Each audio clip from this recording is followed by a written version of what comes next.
Assalamualaikum warahmatullahi wabarakatuh. Kang Bro, informasi yang paling hot saat ini, rumor mengemuka sangat kencang bahwa Fabio Quartararo diisukan sudah ditawari HRC atau Honda. Dan juga kita akan membedah seperti apa sih kondisi dari Argentina, karena ternyata Fabio Quartararo sangat marah dan kecewa, jengkel dengan hasil kemarin. Walaupun dia bisa finish ke-8, racer buat Yamaha semakin kencang untuk meracik motor yang lebih baik dibandingkan dengan sekarang. Kita akan bedah setelah ini, Cak. Jangan kemana-mana, bakal kita kupas habis.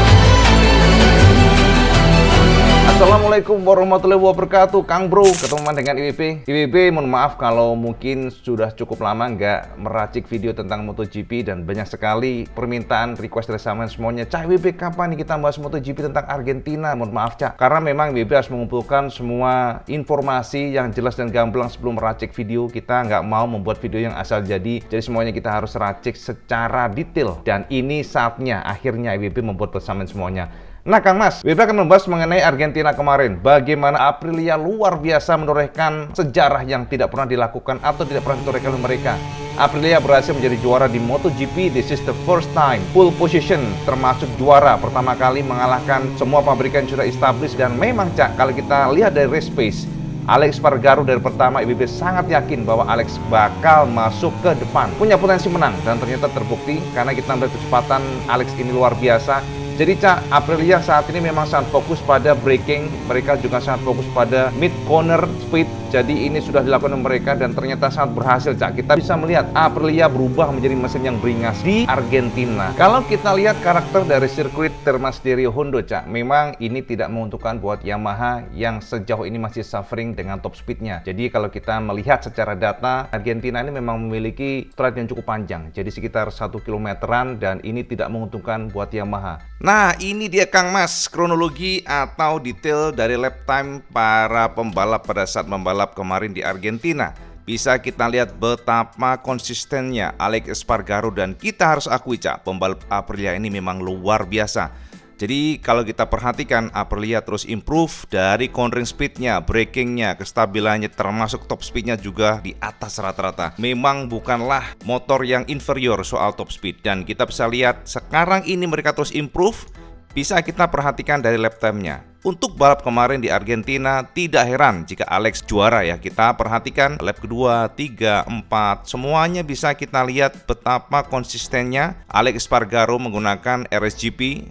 Rata-rata 1 menit 39 dengan kombinasi angka kadang-kadang di bawah, kadang-kadang mengecil maksudnya, dan kadang-kadang membesar. Tapi rata-rata bisa kita simpulkan berada di kisaran 1 menit 39 500-an. Jadi kita bisa perhatikan begitu ya, rata-rata demikian. Hanya di lap 10 karena attacking, maka Alex Espargaro sedikit drop di 1 menit 40. Tapi setelah itu justru pada lap 11 menorehkan waktu tercepat dan terkencang pada saat race. Bahkan Jorge Martin pun kalah dari lap time atau best lap untuk Alex Espargaro dengan 1 menit 39 375. Kemudian di lap 12, 13 dan juga 14, di saat kalau kita bandingkan dengan Jorge Martin yang rata-rata 1 menit 39 600 ya, 699 650. Sementara kalau kita lihat Alex Espargaro di kecil di sini ya, jadi belakangnya kecil, bisa kita simpulkan memang secara kecepatan menggila ya. RSGP menggila, dia ngacir, Cak. Jadi kabur pokoknya, intinya ngejarnya tuh benar-benar super, sehingga tidak berlebihan setelah dia sedikit wide tapi bisa menempel lagi.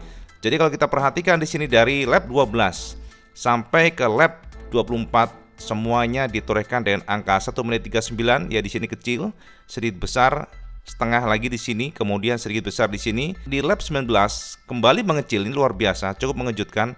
Dan pada finalnya kita bisa perhatikan bahwa Alex Espargaro berhasil overtake Jorge Martin yang akhirnya menyerah, karena kita lihat di sini Jorge Martin pada lap ke-21 di saat Alex Espargaro 1 menit 39.667, Jorge Martin hanya 1 menit 41.35, dan ini cukup surprise termasuk di lap ke-24 di mana Alex Espargaro tembus di 1 menit 39.812 ya, lebih kencang, dan Jorge Martin sudah ngedrop di 1 menit 42.28. Jadi memang secara pace pada last race, pada last lap bisa kita simpulkan Jorge Martin bukan lawan Alex Espargaro. Dan yang mengejutkan adalah performa dari Alex Rins. Ternyata pembalap Suzuki ini berhasil membuat kita terpukau, karena dari lap time-nya di awal-awal lap ini ya sudah bisa kita simpulkan konsistensi dari Suzuki. Suzuki sangat konsisten, Cak. Jadi ini bisa kita simpulkan bahwa memang Alex Rins adalah pembalap yang berpotensi menyalip seandainya kita berandai-andai saja lap ditambah gitu, Cak. Karena kita perhatikan kemarin memang pada saat masuk ke garis finish posisi Alex Rins sudah sangat nempel dengan Jorge Martin. Sekarang next kita lihat untuk data selanjutnya. Nah, ini data dari top speed untuk para pembalap pada saat race di Argentina kemarin. Bisa kita simpulkan ya. Di sini tetap ya, ternyata Ducati menjadi jawara soal top speed dengan kecepatan 345,5 km per jam untuk Francesco Bagnaia. Kedua ditempati Aprilia lewat Alex Espargaro dengan 344,6, termasuk juga Bastianini, kemudian disusul oleh Marco Bezzecchi dan juga Johann Zarco yang rata-rata di angka 344,6, termasuk Jack Miller. Nah, di sini kita bisa intip bahwa ternyata yang menguasai top speed di Argentina kemarin rata-rata adalah mesin V4. Namun yang mengejutkan adalah Suzuki, Cak. Suzuki justru nyempil dan mengalahkan top speed dari Ducati dan juga Honda. Suzuki lewat Joan Mir dan Alex Rins bisa menorehkan top speed di angka 342,7 km per jam. Ini luar biasa. Jadi inline part paling powerful ini adalah Suzuki saat ini, mengalahkan dari Ducati seperti Jorge Martin pun kalah top speednya, termasuk juga Luca Marini, dan kita perhatikan di sini Stephen Bradl yang menunggang RC juga dikalahkan oleh Suzuki dengan 391,8 ya untuk Stephen Bradl. Dan yang paling suffering memang Fabio Quartararo. Namun menurut IWB di sini Fabio termasuk paling kencang dibandingkan dengan Yamaha lain, karena Fabio adalah satu-satunya pembalap Yamaha yang bisa tembus di angka 340,8 km per jam. Jadi tembok 40 ya, 340 ini bisa ditorehkan oleh Fabio Quartararo. Ini speednya setara dengan Nakagami ya, dengan Hondanya. Namun untuk pembalap Yamaha lain begitu suffering seperti Darryn Binder yang hanya menorehkan waktu top speed, maksudnya 339,9 km per jam. Sementara Dovi juga sama 338,1 km per jam. Dan yang paling suffering adalah Franco Morbidelli. Yamaha M1 termasuk paling buncit untuk top speednya di Argentina lewat 336,2 km per jam. Ya, nggak nyangka ya, ternyata ya memang benar ya, ini adalah sebuah masukan buat Yamaha supaya improve, karena dengan Suzuki pun mereka sangat jauh untuk top speednya saat ini. Kemenangan kemarin, Cak, siapa saja yang menang? Yang pertama bisa kita lihat kemenangan ditorehkan oleh Alex Espargaro dari Aprilia Racing Team, kemudian Jorge Martin yang kedua dari Ducati, Alex Rins ketiga dengan gap 1,3 detik ya. Jadi ini gapnya yang IWB memang cukup dekat dari sebelumnya, bisa 5 detikan. Joan Mir juga sama. Di belakang atau di posisi keempat Bagnaia kelima, kemudian Brad Binder keenam, Maverick Vinales cukup baik, sangat baik bahkan buat WB karena diadaptasi untuk mesin V4 dari inline. Kemudian Fabio baru ke-8 dan diteruskan Marco, lalu 10 Enea Bastianini, Luca Marini dan lain sebagainya. Dan yang paling terakhir ada Andrea Dovizioso yang memang problem pada saat kemarin ya. Kemudian yang kita lihat di sini data untuk fastest lap, pole position dan sebagainya ditorehkan oleh Alex Espargaro. Kemudian untuk best race lap masih dipegang Valentino Rossi dengan 1 menit 39.019 detik. Dan all time record di tahun 2014 oleh Marc Marquez 1 menit 37.683 detik. Luar biasa ya Marc Marquez. Nah, ini setelah hasil semuanya kemarin, konstruktor masih dikuasai oleh Ducati ya, Cak ya. Ducati masih menguasai dengan 61 poin. Kemudian kedua KTM dan ketiga Aprilia. Dan yang luar biasa adalah ternyata pasukan Jepang saat ini harus puas mengisi di posisi keempat dan 5, bahkan ke-6, di mana Suzuki keempat, kelima, kemudian Yamaha dan Honda memang suffering gara-gara Marc Marquez harus absen atau DNF akibat cederanya, Cak ya. Jadi untuk poinnya konstruktor paling buncit. Kemudian untuk tim bisa kita simpulkan ternyata Suzuki Star masih menguasai. Jadi masih pertama dengan 69 poin, kemudian kedua Red Bull KTM Factory Racing 66 poin, Aprilia Racing 58 poin, Monster Energy Yamaha 49 poin, Pramac Racing 44, dan juga Gresini Racing MotoGP 36 poin. Kemudian Repsol Honda memasuki atau nangkring di posisi ke-7 dengan 31 poin, baru Ducati Lenovo Team, ke-9 Mane Racing Team ya De Valentino, 10 RCR Honda, dan 11 Vidyu Yamaha, dan paling buncit adalah Tech3 KTM Factory Racing. Dan yang terakhir ini adalah klasemen sementara untuk poin para pembalap setelah race di Argentina sebelum kita menuju ke Austin nanti. Yang pertama dikuasai tentu saja World Championship Classification sementara dipegang oleh Alex Spargaro. Kemudian yang kedua Brad Binder dari KTM dan juga Bastianini. Alex Rins nongkrong di posisi keempat. Baru kelima Fabio Quartararo dari Yamaha, Joan Mir ke-6, Oliveira ke-7, Zarco ke-8, Martin ke-9, Paul Espargaro 10. Dan di sini Miller ternyata sangat kesulitan dengan posisi 11. Franco Morbidelli suffering posisi 12, Viñales ke-13. Bahkan Bagnaia pun saat ini hanya nangkring di posisi 14, apalagi Marc Marquez dengan absennya Doi akhirnya hanya bisa di posisi ke-15. Dan terakhir adalah Remy Gardner. Ya, itu informasi untuk titel World Championship Rider.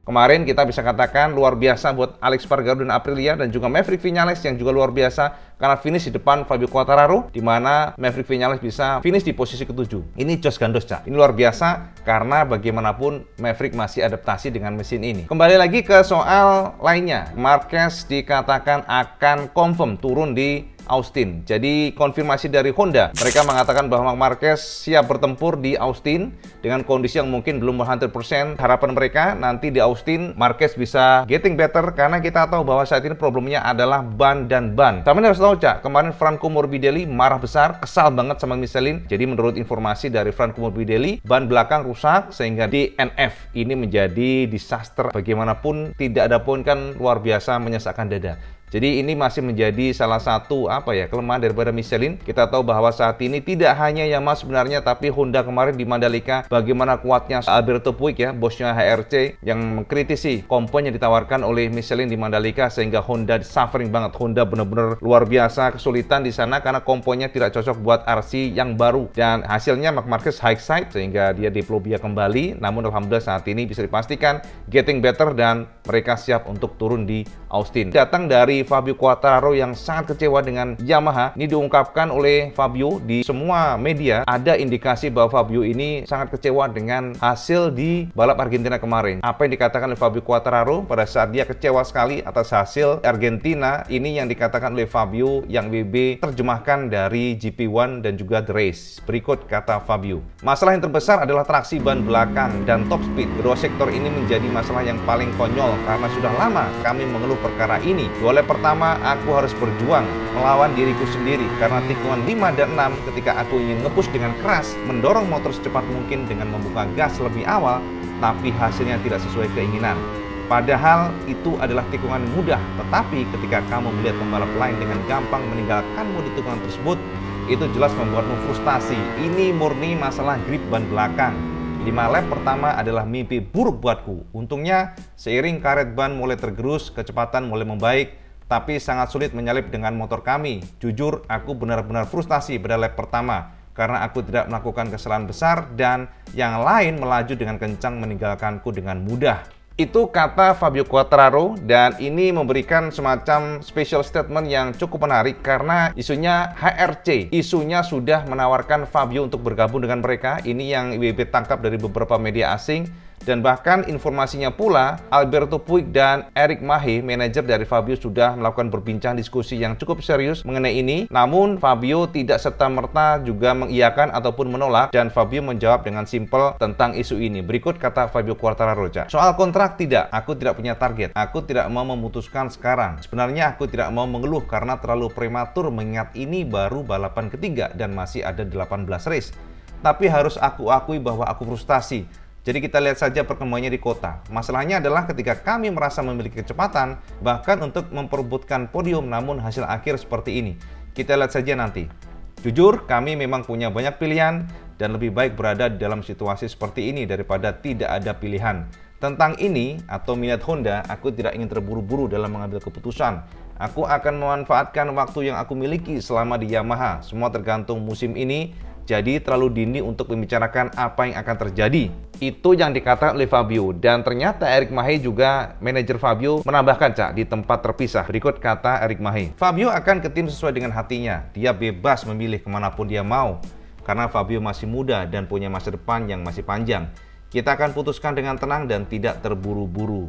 Itu yang dikatakan oleh Eric Mahe. Kita menangkap bahwa sepertinya kekecewaan Fabio ini sudah luar biasa terhadap Yamaha. Top speed yang kurang, less power, termasuk juga beberapa kondisi di mana ternyata penyakit traksi belakang itu masih terjadi di Argentina. Ini adalah sebuah kondisi yang sebenarnya sudah dikeluhkan oleh Rossi. Berkali-kali Valentino Rossi sebelum pensiun sudah menegaskan bahwa less traction di bagian belakang. Jadi traksi ban belakangnya kurang Cak, sehingga membuat pembalap sulit untuk keluar tikungan dengan cepat. Ibaratnya sudah sampai masuk ke tikungan, di tengah tikungan mereka harus buka gas cepat mungkin. Tapi masalahnya ketika traksi nggak dapet, ya sama saja Cak, sama nggak bisa nyolong untuk buka gas secepatnya. Ini menjadi masalah terbesar. Apapun itu, Fabio masih tetap ingin melihat bagaimana performa Yamaha, mengingat ini masih 3 race. Jadi itu informasi terbaru dari Iwan Banaran bersama semuanya di IWB. Dan kita lihat saja apakah memang performa Yamaha membaik ya maksudnya di Austin. Kita lihat juga nanti sepak terjang Marc Marquez, karena kita tahu bahwa saat ini Honda mengalami problem dengan kompon terbaru dari Michelin. Kita lihat saja nanti Cak. Itu aja informasi dari Iwan Banaran. Kalau ada lagi informasi tentang MotoGP, IWB akan update konsumen semuanya. Dan yang pasti Cak, ini akan menjadi sebuah tontonan menarik di Austin karena Marc Marquez akhirnya turun juga. Kita lihat saja balap di Austin nanti. Oke, gitu aja Cak. Matur nuwun sama sudah menonton video Banaran. Dan kalau sama suka video ini, sama like, share, dan subscribe. Ojo lali Kang Mas sama sholat 5 waktu, karena itu paling penting. Assalamualaikum warahmatullahi wabarakatuh. Salam Skandos.